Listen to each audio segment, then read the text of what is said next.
जवान और मृत स्त्री की कहानी। उस जवान ने कहा कि मृत स्त्री मेरी पत्नी और इन वृद्ध सज्जन की बेटी थी और यह मेरे चचा हैं। 11 वर्ष पूर्व उससे मेरा विवाह हुआ था। हमारे 3 बेटे हैं जो जीवित हैं। मेरी पत्नी अत्यंत सुशील और पतिव्रता थी। हर काम मेरी प्रसन्नता का करती थी और मैं भी उससे बहुत प्रेम करता था। 1 महीने पहले वह बीमार हुई। 2-4 दिन की दवा से वह अच्छी हो गई और स्वास्थ्य सूचक स्नान के लिए तैयार हुई। लेकिन उसने कहा, मैं बहुत अशक्त हो गई हूँ, अगर तुम कहीं से मुझे एक सेब ला दो तो मैं ठीक हो जाऊंगी, वरना फिर बीमार पड़ जाऊंगी। मैं उसके लिए सेब लाने को बाजार गया, किंतु वहाँ एक भी सेब दिखाई न दिया। फिर मैं बागों में घूमा, किंतु वहाँ भी किसी भी मूल्य पर सेब न मिला। फिर मैंने घर आकर कहा कि बगदाद में तो कहीं सेब मिले नहीं, मैं बसरा बंदरगाह जा रहा हूँ, शायद वहाँ सेब मिल जाएं। मैं बसरा जाकर शाही बागों से 4-4 दिनारों के 3 सेब लाया और उन्हें लाकर अपनी पत्नी को दिया। वो बहुत खुश हुई। उसने उन्हें सूंघ कर अपनी चारपाई के नीचे खिसका दिया और फिर आंख बंद करके लेट रही। मैं बाजार गया और अपनी कपड़े की दुकान पर जा बैठा। कुछ देर में मैंने देखा कि एक हबशी गुलाम एक सेब उछालता जा रहा है। मुझे आश्चर्य हुआ कि इसे सेब कहाँ से मिला। मैं तो बड़ी मुश्किल से बसरा से 3 सेब लाया हूँ। मैंने हबशी को बुलाकर पूछा कि तुझे यह सेब कहाँ मिला। वो हंसकर बोला कि यह मुझे मेरी प्रेमिका ने दिया है। उसका पति 2 सप्ताह की यात्रा करके बसरा के शाही बाग से 3 सेब लाया था, जिनमें से एक उसने मुझे दे दिया। हबशी ने यह भी कहा कि मैंने और सुंदरी ने मिलकर भोजन आदि भी किया। हबशी तो यह कहकर चला गया। यहाँ क्रोध से मेरी बुरी हालत हो गई। मैं दुकान बंद करके घर गया और अपनी पत्नी के पास पहुँचा। वहाँ देखा कि चारपाई के नीचे 2 ही सेब हैं। मैंने उससे पूछा कि तीसरा सेब क्या हुआ। उसने झुककर सेबों को देखा और उपेक्षा से बोली कि मुझे नहीं मालूम कि तीसरा सेब कहाँ गया। यह कहकर वह आंखें बंद करके लेट रही। मुझे विश्वास हो गया कि हबशी सच कहता था, इसका उससे अनुचित संबंध है और यह अचानक मुझे यहाँ देखकर बहाना भी नहीं बना पा रही है। मैं क्रोध और अपमान भावना से अंधा हो गया और मैंने तलवार निकालकर अपनी पत्नी को टुकड़े टुकड़े कर डाला। मैंने इस डर से कि कोई मुझे हत्या के अभियोग में पकड़ न ले, उसके शव को एक नारियल के पत्तों की बनी चटाई में लपेट दिया और लाल डोरे से उस चटाई को बांध दिया। फिर एक संदूक में उसे रखकर पीछे के दरवाजे से संदूक लेकर निकला और उसे नदी में डाल दिया, क्योंकि तब तक अंधेरा हो गया था। लौटकर घर आया तो देखा कि बड़ा लड़का दरवाजे पर बैठा रो रहा है और 2 लड़के एक कोठरी में सो रहे हैं। मैंने लड़के से पूछा कि तू क्यों रो रहा है, तो उसने कहा कि आज दिन के समय आपके लाए हुए 3 सेबों में से एक को मैं चुपके से उठा लाया था और दरवाजे पर आकर उसे खाना ही चाहता था कि उधर से निकलते हुए एक हबशी गुलाम ने मेरे हाथ से सेब छीन लिया। मैंने उससे बहुत कहा कि यह सेब मेरी बीमार माँ के लिए है। मेरा पिता 2 सप्ताह की यात्रा कर बसरा के शाही बागों से उसके लिए 3 सेब लाया है। उन्हीं में से यह है। गुलाम ने मेरी बात अनसुनी कर दी और चल दिया। मैंने दौड़कर उसे रोकने का प्रयत्न किया, लेकिन उसने मुझे मारपीट कर भगा दिया और स्वयं एक ओर भाग गया।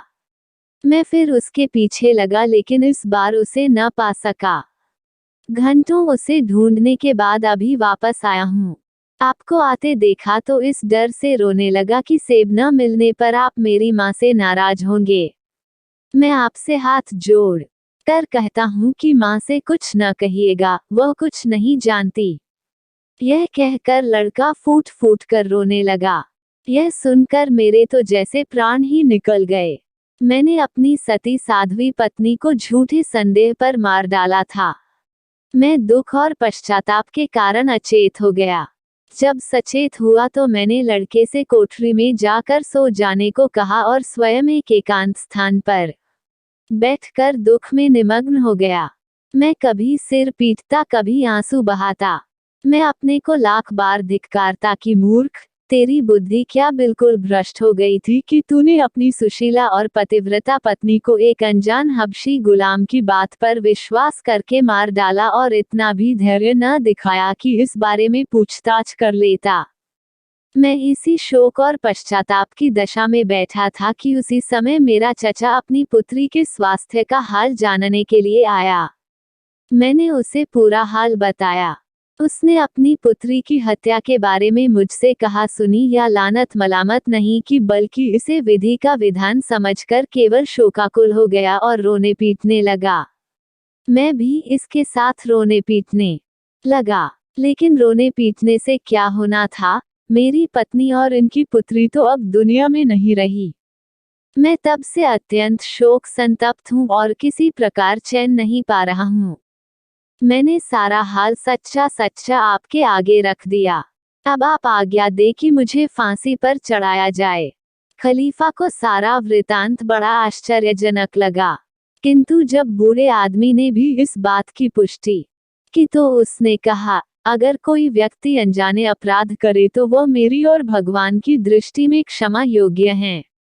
मैं इस आदमी की सत्यप्रियता और न्यायप्रियता से भी प्रसन्न हूँ कि इसने निरपराधों को मृत्यु से बचाने के लिए स्वयं मृत्यु का आह्वान किया और अपना अपराध स्वीकार किया। मृत्यु दंड का भागी वह गुलाम है जिसके झूठ के कारण ऐसी दुखद घटना हुई। मंत्री महोदय, तुम अभी अपने को मुक्त न समझो।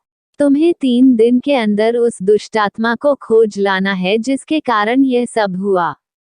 3 दिन में ऐसा न कर सके तो तुम्हें फांसी पर चढ़ना पड़ेगा। मंत्री ने सोचा कि एक बार मौत से छुटकारा मिला तो वह दोबारा पीछे पड़ गई। वह रोता पीटता घर आया। उसे विश्वास था कि अब की बार जान नहीं बच सकती, क्योंकि लाखों गुलाम बगदाद में हैं, अभियुक्त गुलाम कैसे मिलेगा। फिर उसने सोचा कि परमात्मा की दया से निराश न होना चाहिए। जिस प्रकार अकस्मात ही उसने अनजान स्त्री के हत्यारे को प्रकट दिया, वैसे ही संभव है कि इस बार भी जान बच जाए। किंतु इस बार भी निश्चित अवधि में वांछित गुलाम नहीं मिला। मंत्री जाफर फांसी पर चढ़ाने के लिए बुलाया गया। उसके संबंधी उससे मिलकर रोने लगे। मंत्री की बच्चे खिलाने वाली सेविका मंत्री की एक 5-6 बरस की बेटी को लाई।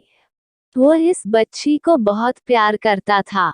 मंत्री ने उन सिपाहियों से कहा कि मैं चलने के पहले अपनी इस बच्ची को प्यार कर लूं।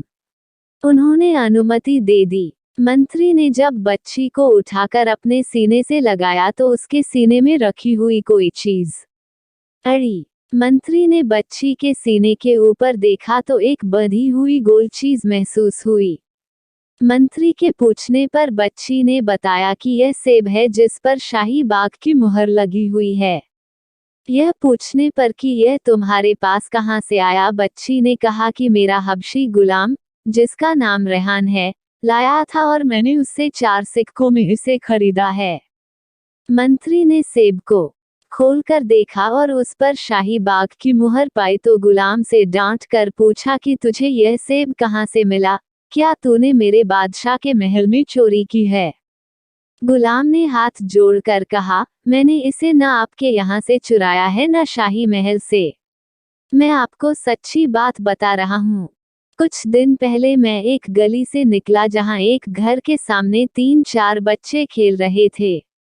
उनमें सबसे बड़े लड़के के हाथ में यह सेब था। मैंने उससे छीन लिया। वह रोता हुआ मेरे पीछे भागा और कहने लगा कि यह सेब मेरे पिता मेरी बीमार माता के लिए बहुत दूर से लाए हैं। मैं इसे माता से बगैर पूछे उठा लाया हूँ, तुम इसे दे दो। लेकिन मैंने सेब नहीं दिया और लाकर आपकी बेटी के हाथ 4 सिक्कों में बेच दिया। मंत्री को बड़ा आश्चर्य हुआ कि सेब का चोर उसके घर ही का गुलाम है। चुनाचे वह अपने साथ उस गुलाम को ले गया और सिपाहियों से कहा कि मुझे खलीफा के पास ले चलो। खलीफा के सामने जाकर उसने गुलाम को खलीफा के सामने खड़ा कर दिया। खलीफा के पूछने पर गुलाम ने वही कहानी दोहराई।